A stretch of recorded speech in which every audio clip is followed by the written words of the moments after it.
Britain and her empire is at the darkest hour and at the lowest point of the war.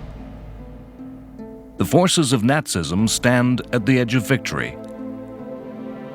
In the summer of 1940, in a tumultuous few months, the phony war had burst into a dramatic and terrifying real war.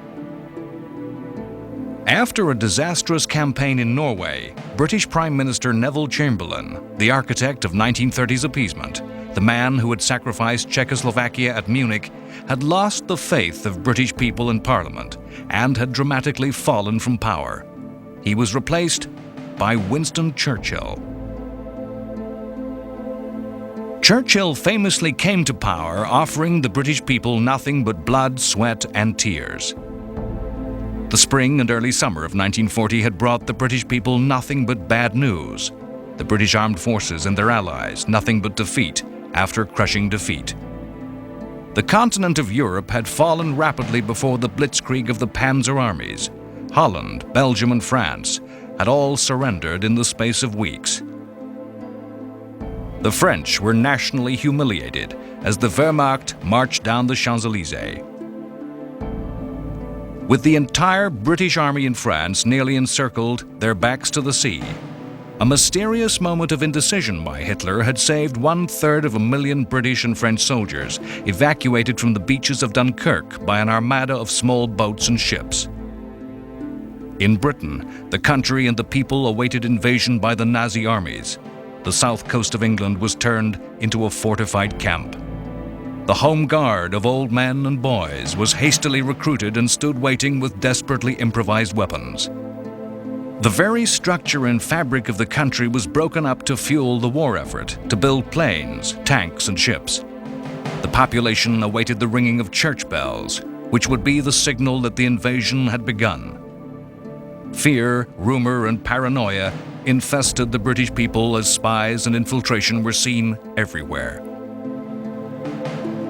Elsewhere, the world seemed to be turning its back on Britain and her empire. The Soviet Union had extinguished the independence of the Baltic states, content that Hitler had given the Soviet system a free rein in the East. Fascist Italy had joined the war. The Rome-Berlin axis was now a military as well as a political alliance. The United States remained steadfast and resolute in its neutrality. Churchill promised Britain's enemies that they would be fought on the beaches, that Britain would never surrender.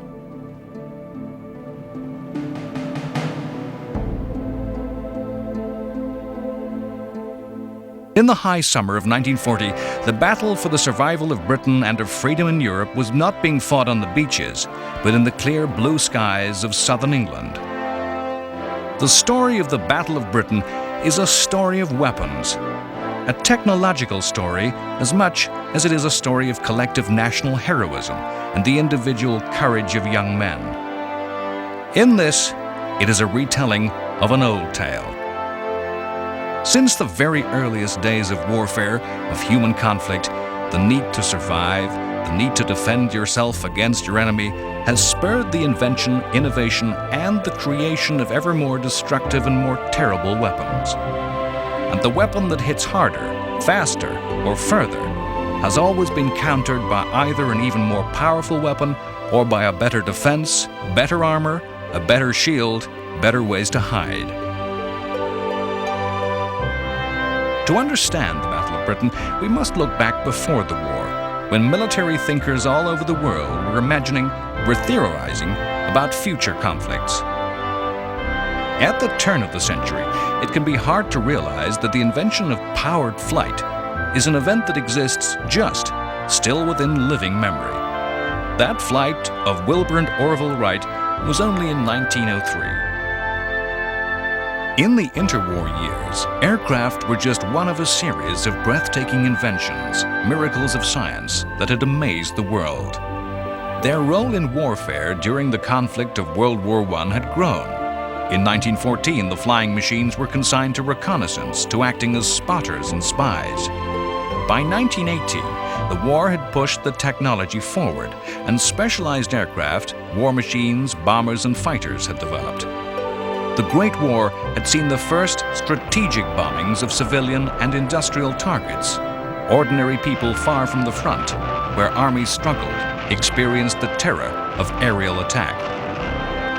By that war's end, the technology had advanced such that in 1919, a British strategic bomber was able to make the first crossing of the Atlantic Ocean. Military theorists seized at the airplane as a decisive weapon that could change the nature of warfare forever, as a way out of the horrors of trench warfare.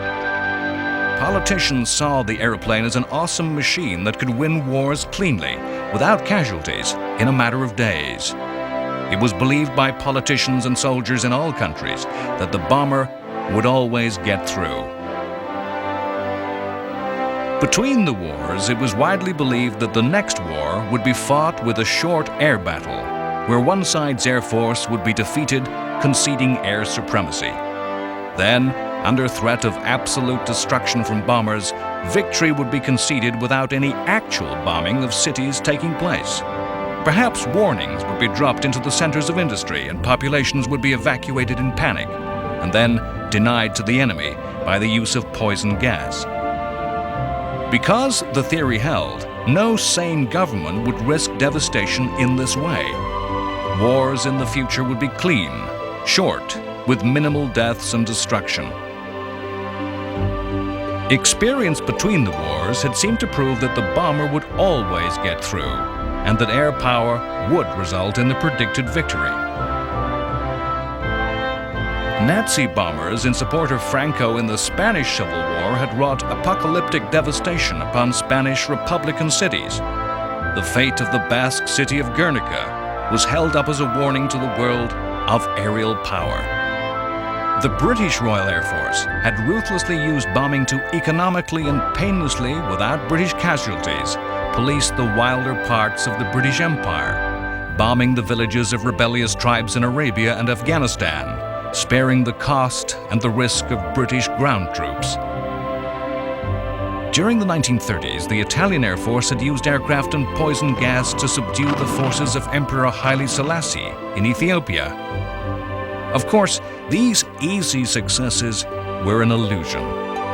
The Spanish Republican government had no air force, no air defense system that could deal with what were state-of-the-art German aircraft.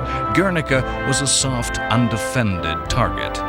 The tribespeople that the Royal Air Force intimidated had no air defense, no shelters, and no fighters. The RAF even had the luxury of marking gigantic figures and directions on the surface to aid navigation. The Ethiopian society that Italy attacked was medieval in its structure and technology.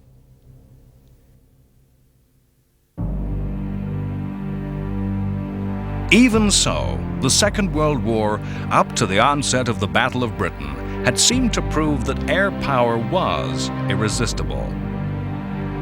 Soldiers from Poland to France, across the entire continent, had cowered, fled in panic, and died under remorseless attack by German aircraft in close support of advancing German armies. Again, this success was not a proof of the air power theories. The use of aircraft as close support to land forces is a long way removed from strategic air power used by one industrialized, advanced country to defeat another. The blitzkrieg that had swept across Europe was a new way of making war, but it was a theory that combined tanks, planes, and infantry to defeat the enemy's army. In the Battle of Britain, for the first time, air power was on its own in an individual struggle, Air Force versus Air Force, unaffected by the needs of soldiers and sailors.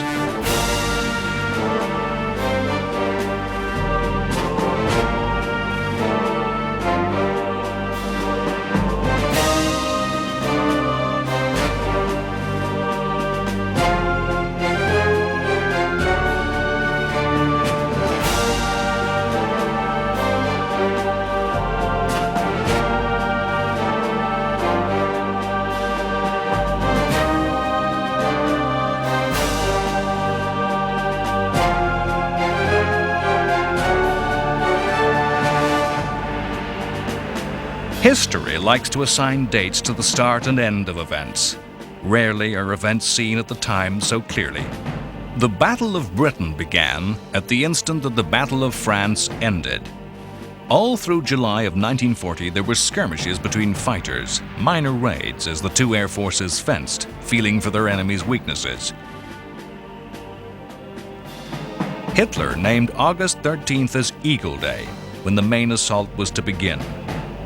Hitler's Führer Directive 17 ordered the Luftwaffe to overpower the English Air Force with all the forces at its command in the shortest possible time to attack the flying units, ground installations, and supply organizations and the aircraft industry. The objective of the German Air Force on Eagle Day was simple: to destroy the British Royal Air Force completely. Then the Luftwaffe would be able to attack at will, striking anywhere, anytime. It would have air supremacy. With air supremacy, the British Navy would be powerless to prevent the German Army's proposed river crossing of the English Channel. Operation Sea Lion, the invasion and conquest of the British Isles, would begin. All over northern France and the Low Countries, the Luftwaffe gathered all its strength. The ancient Chinese philosopher of war, Sun Tzu, held that every battle is won or lost before it is fought.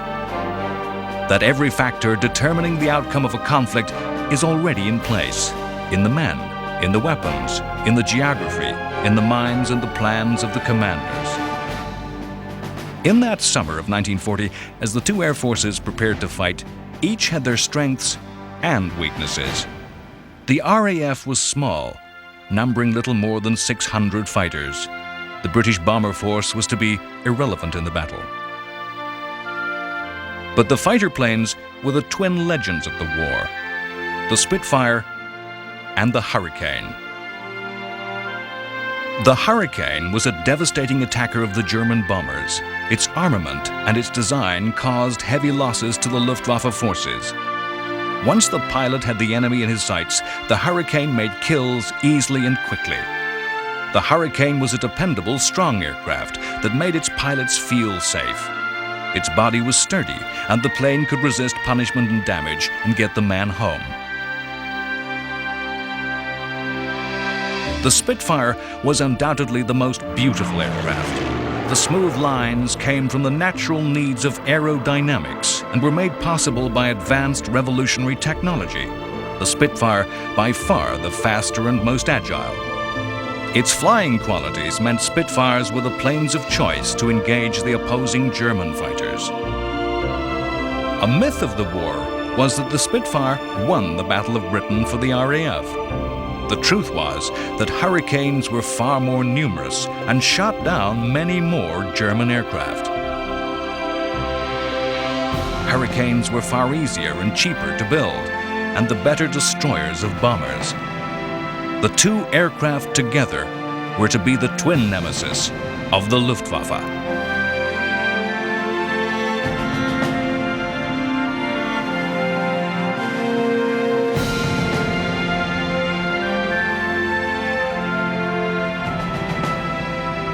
The Luftwaffe, however, possessed numerical superiority. A huge force of bombers, more than 1,000 aircraft strong, built to three designs: the Heinkel 111, the Dornier 17, and the Ju-88.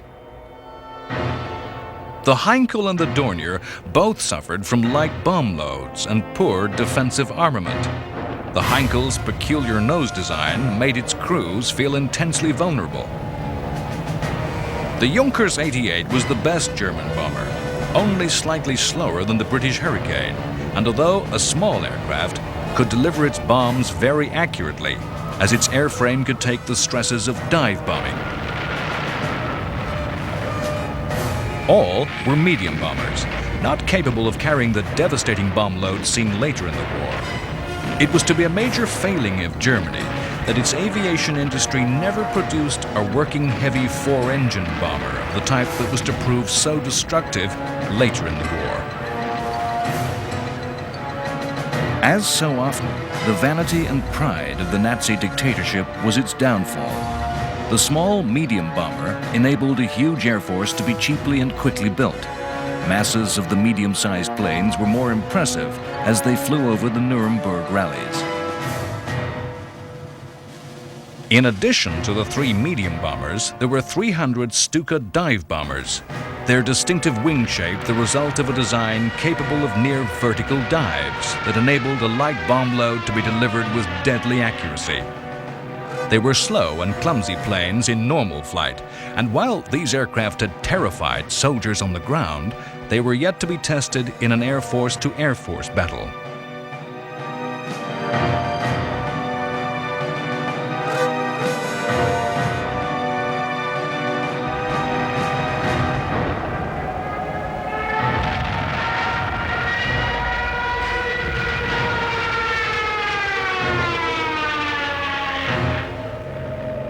The other arm of the Luftwaffe's strength was its fighters.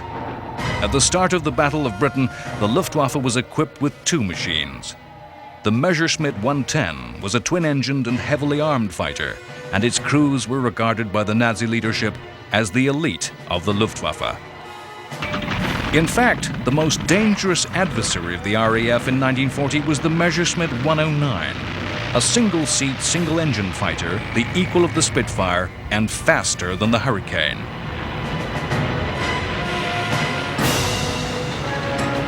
The angular lines of the 109 made it less naturally agile than the Spitfire, but the heart of the aircraft, its engine, gave the German plane its own advantages in air combat.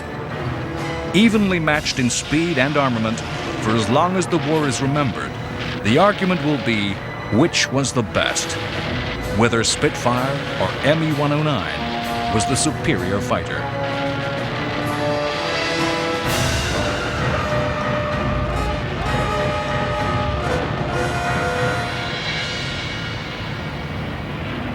The total strength of the Luftwaffe was over 1,000 bombers and more than 800 fighters, against which the Royal Air Force could muster 600 Spitfires and Hurricanes. There was far more to the technology of the Battle of Britain than simple statistics of bomb load and rate of climb, of top speed, turning circle, and weight and rate of fire. The battle could be won and lost in the aircraft factories.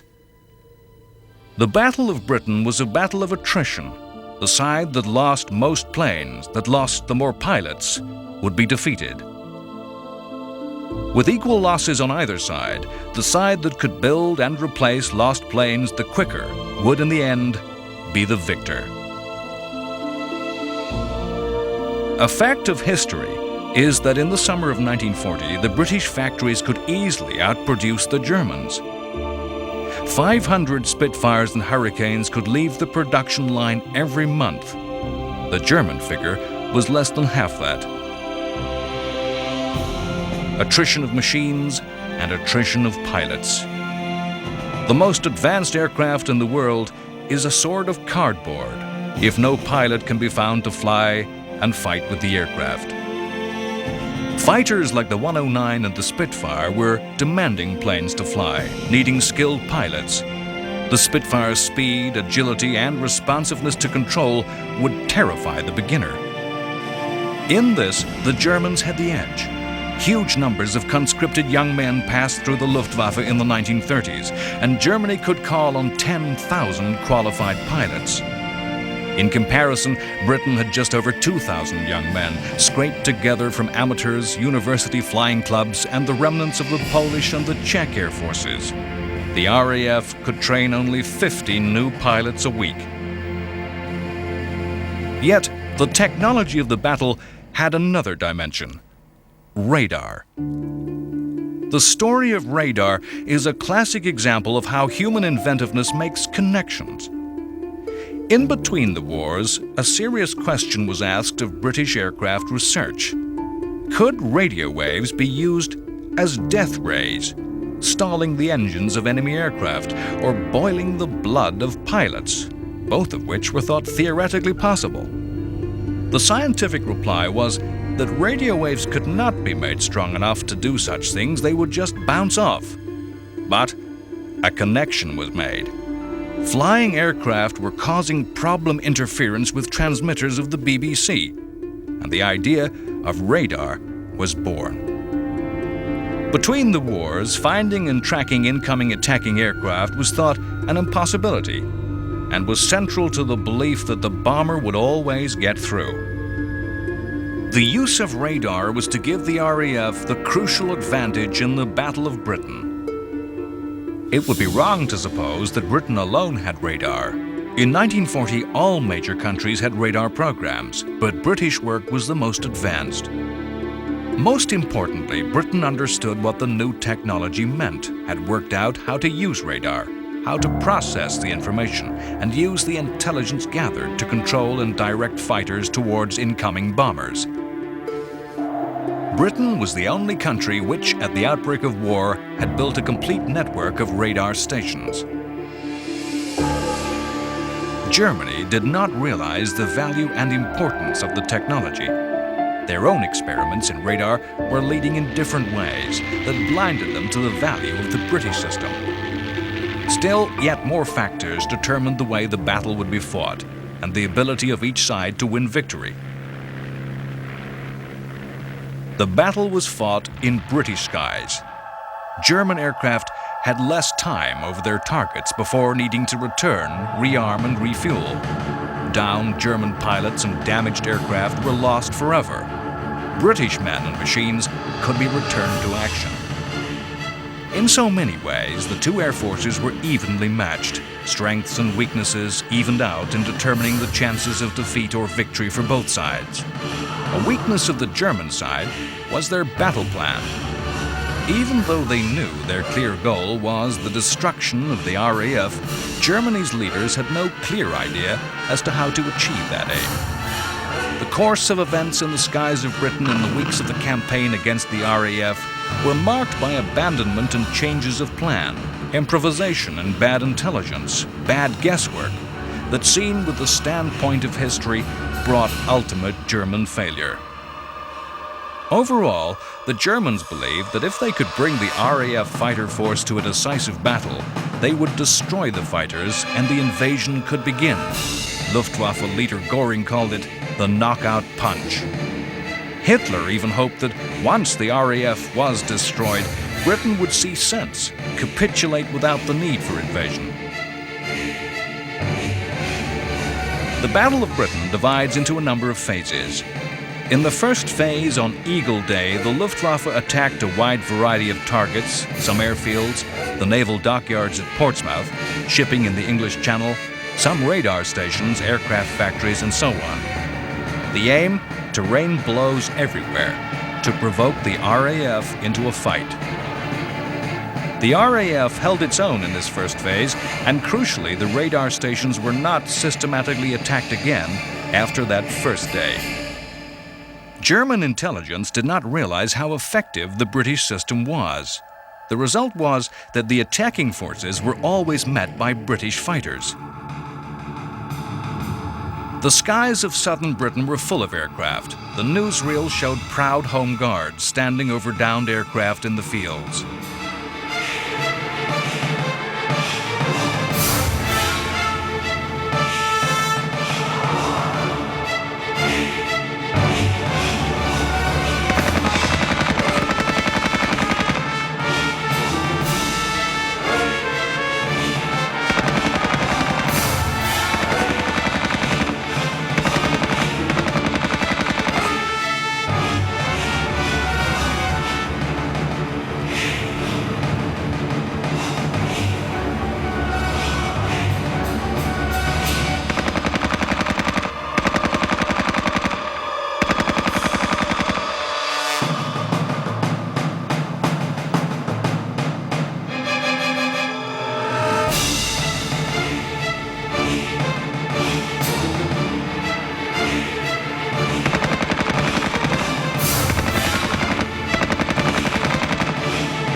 On August 20th, In the British Parliament, Prime Minister Winston Churchill paid his legendary tribute to the young pilots of the RAF. Never, in the field of human conflict, was so much owed by so many to so few. The few, and that was the point. The pilots of the RAF were few in number. Although Britain was managing to replace the losses of aircraft, the pilots were growing ever smaller in number. After 2 weeks, the courage of the pilots and the technology of the planes and radar meant that the expected result was not happening. The RAF was still in the air. From August 24th, a new tactic emerged. Impatient for success, the Luftwaffe focused solely on attacking the RAF's airfields. The Nazi thinking was that the RAF surely would have to rise in its entire strength to defend itself and its own capability to fight. The attacks were made by small groups of bombers accompanied by large formations of fighters. With this strategy, the Luftwaffe began to slowly gain the upper hand. At some bases, the ground crew, without which the RAF could not fly, were in mutiny, refusing to come out of shelters. For the first time, the rate of destruction of RAF planes was overtaking the rate at which new fighters could be built. In early September, the situation was at breaking point for Britain. On September 7th, this strategy, which was winning, was dropped. The Germans suddenly mounted mass daylight raids on London. Impatience that victory was slow in coming caused the change. Again, the idea was to provoke the RAF into a mass defense of the capital and bring about decisive defeat.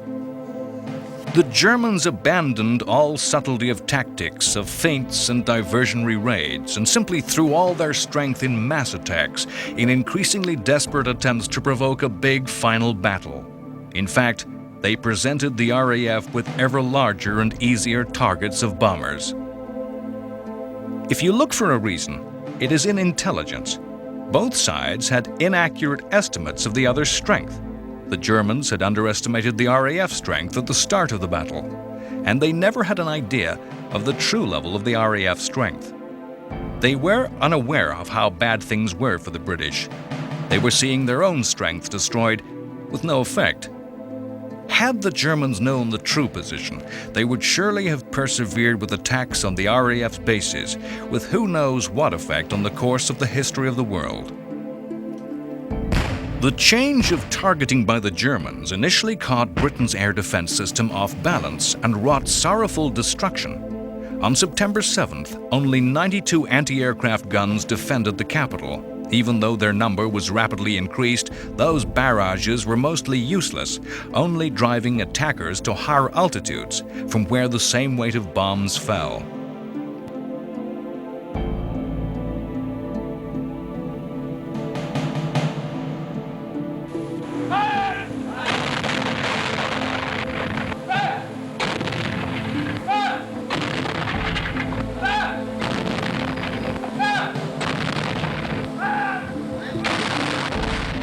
But as the raids continued, the RAF reorganized and found that in the new mass daylight raids, the Luftwaffe was offering easy targets, and the balance of losses swung back heavily toward the British, gradually eroding the Luftwaffe's strength and confidence. The logical thing for Hitler to do, the sensible thing, if you like, was to stick with their plan to continue the strategy that was slowly degrading the RAF's capability. Destroying British bases, destroying British planes. The Battle of Britain was a war of numbers. Each day, the Luftwaffe and the RAF claimed to have won the day. Each exaggerated their own victories and minimized their losses. The ability of each side to tell fact from fiction, to know what was really happening, was a crucial factor in determining the outcome of the battle. The failure of nerve, the decision to end attacks directly against the opposing air force, was a turning point of the war.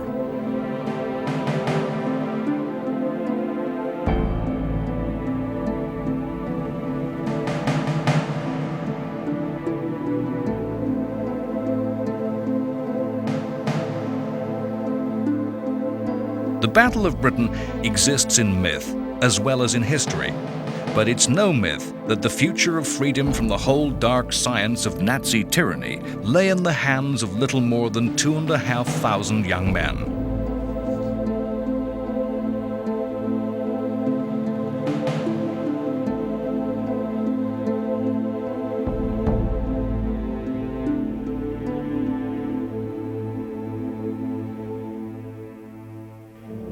History likes to assign clear dates to the start and end of events.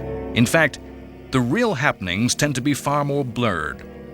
Throughout early September, the mass daylight attacks on London continued with heavy German losses. Hitler realized the RAF could not be defeated. The invasion of Britain could not happen. The raids on London gradually turned from daylight to night, the object no longer the destruction of the RAF, but of London. The big plan, the strategy for defeating Britain, different. While the big picture was that Germany had suffered a major defeat, had failed to take victory on offer, this might not seem the case for the citizens of London. The Blitz was yet another test of the theory that air power alone could win a war. Win by breaking the will to resist of a population, by inflicting terror and exhaustion.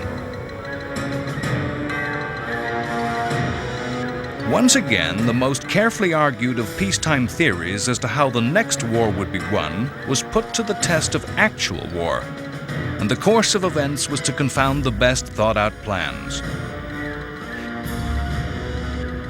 In the first phase of the Blitz, bombers came every night. Indiscriminate, vaguely aimed attacks were made on the docks on the East End.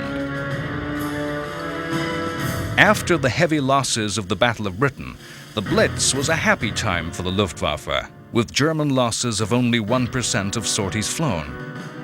The British defenses, for all the roar of anti-aircraft artillery and the ranks of barrage balloons, were impotent. The guns were told to fire indiscriminately for the benefit of civilian morale. Indeed, it is legendary how the British people showed that bombing does not break the will to resist, and in many cases stiffened resolve. The British civilians climbed over the rubble to carry on their lives in defiance of Hitler. Looking back from a world where war and airstrikes are reported as breaking news, where the perception of a war is as important as the actual strikes, it is perhaps hard for us to see the Blitz as a media event, as news information, the same way as we see wars fought over 50 years later. Thanks to the Anderson shelter, we're quite safe. I think he dropped a couple of bombs on us and it shook the Anderson shelter like very ill. But when I heard the four boys talk to me, I was quite contented. The Blitz was the German attempt to make the British people reject the belligerent defiance of Churchill, to weary them of war, and prepared to accept peace on any terms. The Blitz was presented by the British in ways that outraged. Images of business as usual, of Prime Minister, of King and Queen with the victims of this terrorism were used to present the leadership as all in this together with the people.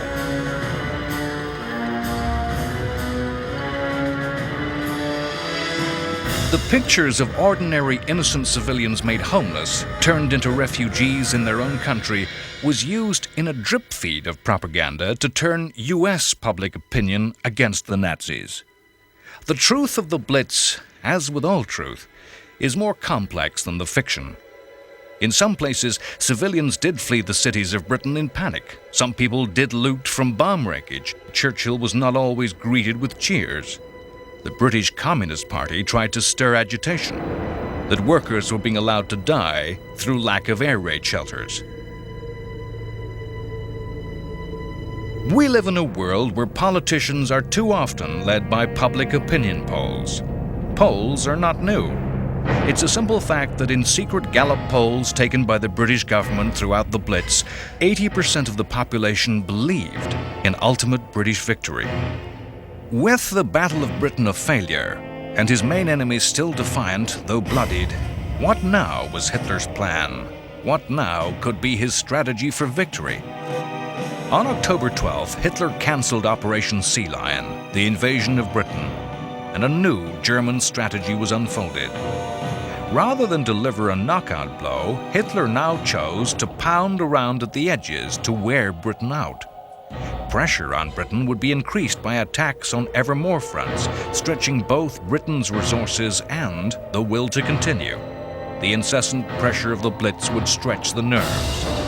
Diplomacy would be used to add to Britain's enemies, inducing more and more countries by either threat or the offer of the spoils of victory to come over to the Axis. In late October of 1940, Hitler met with two men he thought could be an aid to this plan. In Spanish dictator Francisco Franco, he sought an ally who would assist his strategy by seizing the British base at Gibraltar, and so closing the Mediterranean to British use, increasing the pressure on North Africa and Egypt. In return, Spain was offered the reward of France's North African colonies. Many historians call Franco a fascist. That he refused to be involved with the war and kept Spain neutral reveals a fascinating dimension to his character.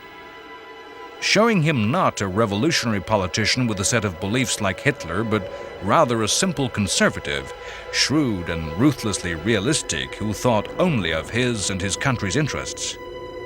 Hitler was to say of his meeting with Franco, "I would rather have 3 or 4 teeth extracted than go through that again."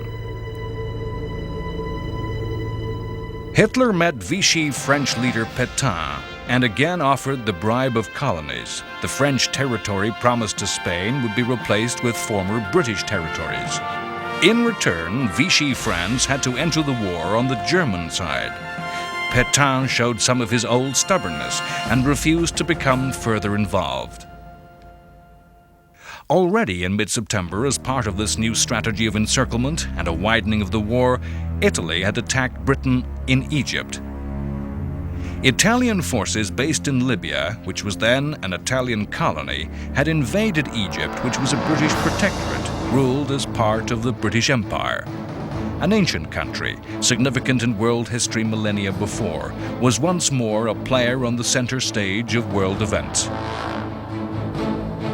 This was not part of Mussolini's usual posturing, a vainglorious move to make his fascist state look like a new Roman Empire.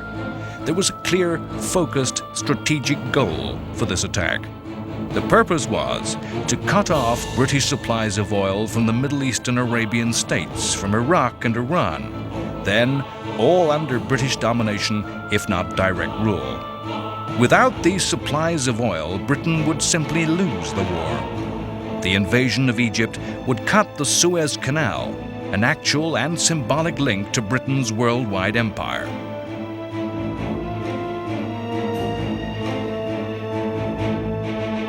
Over the next 2 years, the Western Desert was to become one of the most spectacular and dramatic theaters of war the world has ever seen. A place in which legendary leaders would emerge and where the names of individual units would mark their place in military history. It would be a war of dramatic movement over stupendous distances.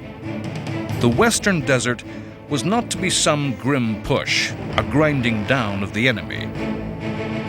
It would be a conflict with astounding reversals of fortune, with both sides riding astride a seesaw of victory and defeat. The huge, open, featureless space of the desert and the absence of towns and civilians made for a war of easy movement, suited to the new mobile armored tank armies. It was to be a war fought with what would be seen as old-fashioned chivalry and respect for the opponent. Later, when Germany became drawn into the conflict, the absence of SS troops removed the worst excesses of brutality and reprisal that were to be found elsewhere. With hindsight, the Western Desert Campaign would be of major significance in the eventual outcome of the war, but the numbers involved were tiny compared to forces engaged elsewhere in the world. Italy's North African campaign of 1940 was the first time that Mussolini's forces had been pitched into a campaign of their own against another industrialized modern state, as opposed to terrorizing armies barely out of the 15th century, as in Ethiopia.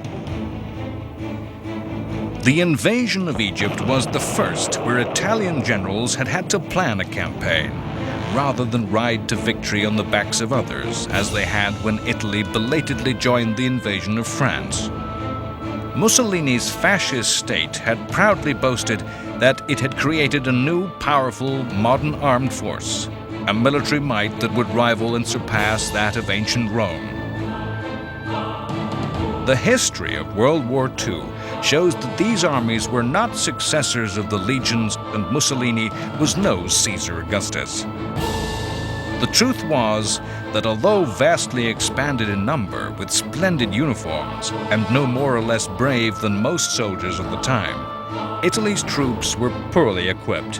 What good modern weapons the country possessed were spread so thinly as to be useless. The body of men 230,000 strong that attacked Egypt was more of a 19th century force than a modern mobile armored army. The Italians slowly attacked, moved inside the Egyptian border, and after 3 days halted, waiting for more supplies to catch up. If the aim of Italy's Egyptian attack was in part to deny Britain oil, the Axis made moves of its own to ensure security of supply. In October, German forces moved into Romania, a move made to guarantee the Axis the only source of oil in the European mainland. This was not an invasion. Romania was a dictatorship and already sympathetic to the Nazis. In Europe, the war continued to spread to more and more European nations.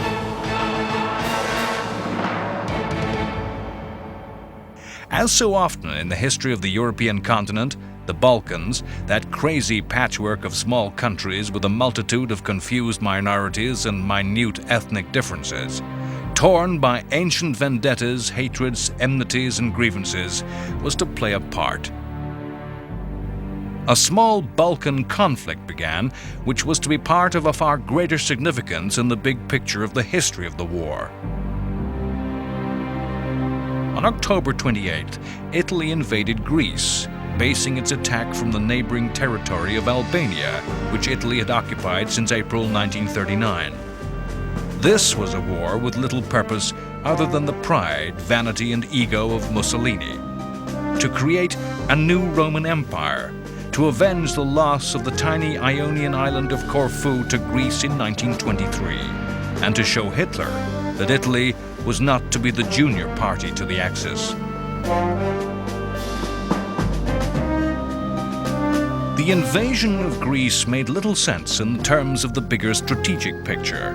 The invasion was to widen the war in a way that hindered Axis plans. Hitler looked toward a historical destiny of an eventual titanic struggle with Stalin's Soviet Communist Russia, a war he saw central to the future of civilization.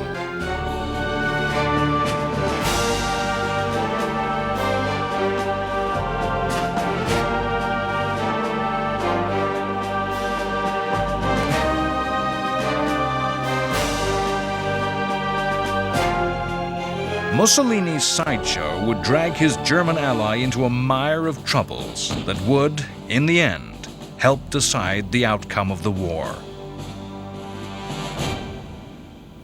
In the North Atlantic, the pressure from U-boat attacks was mounting to ever greater levels. There was a tremendous shortage of convoy escorts, of the small warships that could shepherd the groups of merchantmen across the ocean. The United States had a vast store of near-obsolete World War I destroyers known as the Four Stackers for their distinctive design. American President Roosevelt struck a ruthless deal with Churchill to receive the use of these spare ships as an instant enlargement to the Royal Navy. The British had to sign away control of their bases in the West Indies and Canada, giving them to the U.S. Roosevelt did not wish to appear to be violating U.S. neutrality, and his hard-headed assessment was that Britain was likely to fall. The American president feared that a future Britain, now in the Nazi camp, would allow German warships and German U-boats to be based in the Caribbean. It was a deal of which the US obtained the best part. By the end of 1940, only 9 of the promised destroyers had arrived. Looking back on the events of 1940, we think of the year as part of the unfolding drama of World War II. Of course, to the people of 1940, it was not yet a world war. It was rather a European war. The transition to global conflict was yet to be made. With hindsight, again, the growth of the war to envelop the world was inevitable. But again, this did not seem the case in 1940. In September, while the Battle of Britain was reaching its height on the other side of the world, the Empire of Japan was marching on its path to war. Crucially, Japan took the decision to attach its destiny to that of Hitler, joining the Axis alliance. Why should Japan do this? What had Japan in common with Nazism, an ideology of racial superiority of white European peoples? Japan had felt threatened by the 1939 Nazi-Soviet alliance, a move which had taken Japan totally by surprise. The Soviet Union was a strategic threat to Japan's ambitions on mainland Asia, in China, and Manchuria. The driving forces of Japanese policy were the Army and Navy. By allying with the Nazis, Japan saw the Northern Soviet threat nullified. Japan saw an oncoming war with the United States as inevitable, and after the fall of France and Holland, believed the resources of the European colonies of Southeast Asia would be needed to fight a war against a strong industrial power. Across an ocean from the struggles of Europe, in the United States, a realization of the direction which history was flowing led America to introduce conscription in peacetime for the first time. We have come to realize that the greatest attack that has ever been launched against freedom of the individual is nearer the Americas than ever before. The Selective Service Act registered American men, and some were chosen for military service. The service of the draftees was restricted to the Western Hemisphere and U.S. territories. But the act was an important step to preparing the United States for inevitable conflict. The growing, expanding nature of the European war was the dominant issue of the 1940 presidential election in America. In a broadcast days before the election, Franklin Roosevelt promised the American people, "Your boys will not die in foreign wars." This promise helped Roosevelt win a record third term in office. FDR's place in American history as one of the greatest of peacetime presidents was already assured. His even greater place as a war leader was something that still awaited both him and America. Next time on World War II, The Complete History.